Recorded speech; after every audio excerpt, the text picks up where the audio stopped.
Party సంస్థాగత పటిష్టత చాలా ప్రధానమని, ప్రతి కార్యకర్త పాత్ర చాలా కీలకమని జిల్లా వైఎస్ఆర్ కాంగ్రెస్ పార్టీ అధ్యక్షుడు, మాజీ మంత్రి చెల్లిబోయిన శ్రీనివాస్ వేణుగోపాలకృష్ణ అన్నారు. అన్ని వర్గాల పార్టీ శ్రేణులకు ప్రాధాన్యత ఇస్తూ కమిటీలను నియమించడం జరుగుతుందన్నారు.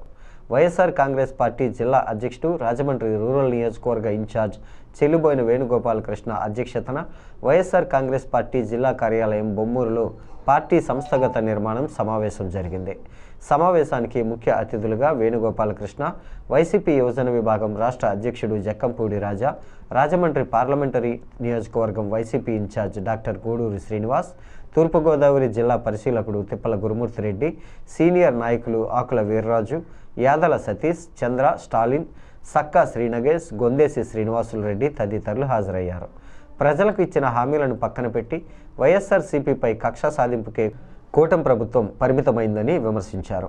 నిర్దేశిత గడువులోగా అన్ని కమిటీల నిర్మాణం పూర్తి చేయాలంటూ దిశానిర్దేశం చేశారు.